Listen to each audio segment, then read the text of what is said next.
So as a good practicing Christian, you wouldn't go to a seance. And it would probably be safe to say that you wouldn't play with a Ouija board, right? You don't dabble in magic and sorcery, but could it be possible that you do engage in these activities simply by being a passive observer? Are you participating in these forbidden practices by taking pleasure in them? Since the dawn of cinema, the Hollywood industry has been a spiritualism peddling machine. Today, it's so commonplace that most people don't even bat an eye. I'm sure there's a lot of well-meaning Christians who have seen their fair share of occult movies, despite them having questionably dark themes. Many of these films even go as far to reveal there's a great battle between light and darkness. Yet for a lot of sincere Christians, there seems to be a disconnect between what the Bible warns against and one's appetite for entertainment. Have you noticed the increase of supernatural elements in movies in recent years? It seems to be the main ingredient. By constant exposure, you become desensitized to it and therefore familiar with the dark spiritual underworld. Take, for example, the ever-increasing popular comic film series, The Avengers. It's a non-stop mix of supernatural power and sorcery that dazzle the senses. If you ask fans how they'll receive these box office giants, they'll respond with an overwhelming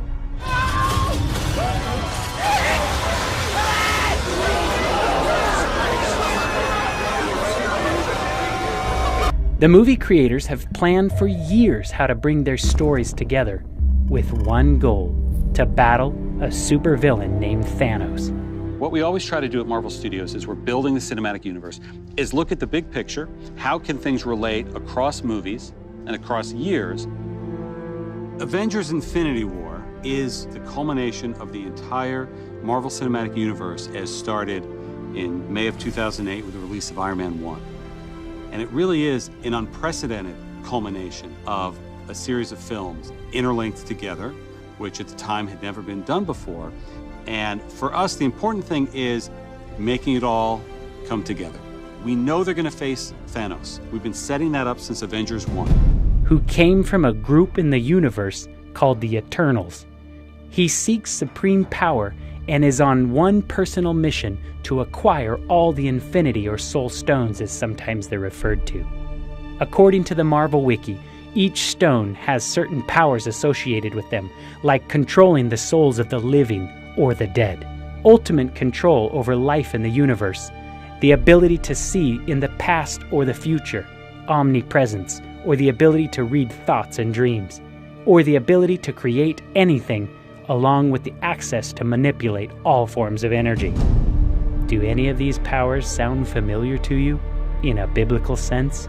Only the God of heaven has these abilities, yet in the fictional world of Marvel, these superpowers are acquirable, making its holder to be like God. Master, you cannot. Thanos is the most powerful being in the universe. I also don't think it's by chance that this evil supreme being comes to Earth on a warship called the Sanctuary 2. There's just too many parallels here to be a mere coincidence. Since the beginning of time, man has been deceived to believe that through sorcery and magic, one could attain godlike abilities. God gave frequent warnings not to have anything to do with these dark arts. Leviticus 19:31 says, "Do not turn to mediums or seek out spiritists, for you will be defiled by them. I am the Lord your God." God is crystal clear. We are defiled by magic and sorcery. Deuteronomy 18:10-12 calls sorcery and witchcraft an abomination, which is the strongest verbiage God can use to illustrate his divine hatred for it. Superhero movies are notorious for these elements being incorporated into their storylines. One such movie that sucked a lot of Christians into its hype, despite its questionable content, was The Black Panther. The movie glorified all kinds of pagan worship, with the main characters displaying the practice of juju, a spiritual belief system that incorporates objects such as amulets and spells in a religious practice, basically witchcraft. There was ancestral worship. For example, when the king's mother called upon the ancestors to bring back her son. Call upon the ancestors. Call upon the past. I'm here with my son to John. Heal him. There was worship of the Egyptian goddess Bast. There was animal shape-shifting, like when the Black Panther changes into his animal form, which is also a form of witchcraft. There's necromancy, the practice of communicating with the dead.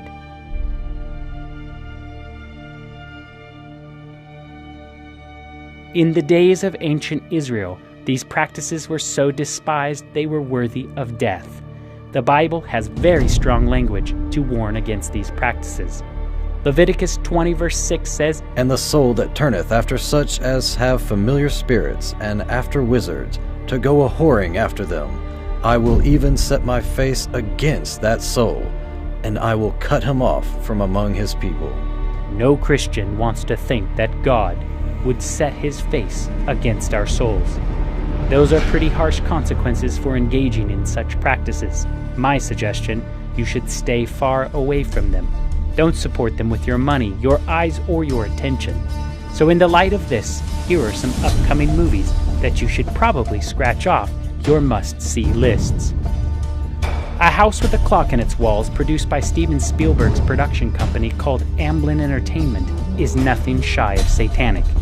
It's interesting that it's based on the beloved children's classic written by John Bellairs and illustrated by Edward Gorey.